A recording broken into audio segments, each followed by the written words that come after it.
Olá, turma! Sejam bem-vindos a mais uma aula de inglês. Nós iremos continuar o assunto sobre modal verbs, né? Nós iremos dar continuidade a esse assunto. Os modal verbs não são um assunto muito complexo, não é difícil, então assim, nada de pânico. Mas é impossível a gente ver uma aula sobre modal verbs, né? Ver todos eles e pronto, acabou ali, a gente prossegue e vocês já aprenderam. Então assim, não é assim, né? Tudo é a constância, né? A forma como você vê e como você vê. E até resolvi mudar um pouco assim a metodologia, né? Ao invés de fazer slides e gravar a tela para vocês, resolvi eu mesma, né, vir dessa vez e falar um pouco, e acho que isso pode facilitar a questão da aprendizagem, caso alguém tenha achado complicado, né, da vez passada. Então, primeiramente, por que modal verbs, né? Por que esse nome? Enfim, os modal verbs, né, eles têm a função de modificar o verbo principal na frase. E daí o nome deles, né, que são os verbos modais. A função dele é modificar o verbo principal na frase, trazendo, né, um novo sentido para aquela frase. E vamos aos exemplos para que vocês possam compreender melhor.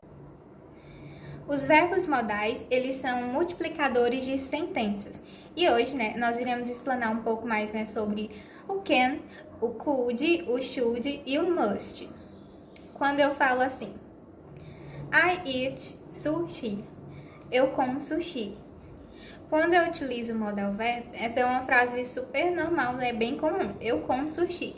Quando eu utilizo algum modal verbs, você percebe que vai alterar o sentido da frase completamente. Por isso, né, os modal verbs são todos multiplicadores de sentenças. Porque se você utiliza um ou outro modal verbs, você vai alterar o sentido daquela frase e vai ficar outro sentido, né, outra sentença totalmente diferente. Se você utiliza o can, se você utiliza o should, se você utiliza o could, ou se você utiliza o must. Então, quando eu chego e falo I eat sushi, eu como sushi. Quando eu utilizo o modal verbs can, I can eat sushi. Eu posso comer sushi. Não fica eu como sushi, né? Fica eu posso comer sushi. Fica aquela ideia, né, de capacidade, de poder. Eu posso comer sushi. Agora, quando você quer expressar uma ideia de obrigação, você utiliza o modal verbs, né, que é o must, porque ele expressa nessa ideia de obrigação, para você dizer que alguém deve fazer algo. You must eat lasagna, né? Você deve comer lasanha. Então, assim, não é um conselho, né? Você deveria, não. É uma obrigação de que a pessoa deve fazer aquilo. Eu queria essa obrigação, inclusive, né? Muito boa. E os modal verbs, eles também podem ser utilizados na forma negativa. Como você viu na frase anterior, era uma forma afirmativa, né? A pessoa deveria comer lasanha. Agora, na forma negativa, né, você basta acrescentar a partícula not depois do modal verbs. Por exemplo, you must not lasagna, né? Você não deve comer lasanha. Então, também exprime uma obrigação, só que a pessoa não deve, né? Antes ela deveria. E nessa frase agora, com not, fica você não deve, né, comer lasanha. Ok? E assim, né, com os demais modal verbs também. Basta acrescentar a partícula not depois do modal verbs. Com relação à questão de perguntas, né? Você poderia... você sabe que com relação a poder, você utiliza qual modal verbs? O can. Can I have a cup of coffee, please? Quase um trava-línguas, né? Mas você poderia me trazer uma xícara de café, por favor? Quando você está em um restaurante ou na sua casa mesmo, né? Então, assim, o modal verbs, ele são verbos, assim, bem completos que você pode utilizar a todo instante, né? Você utiliza o can para dar conselhos e obrigação.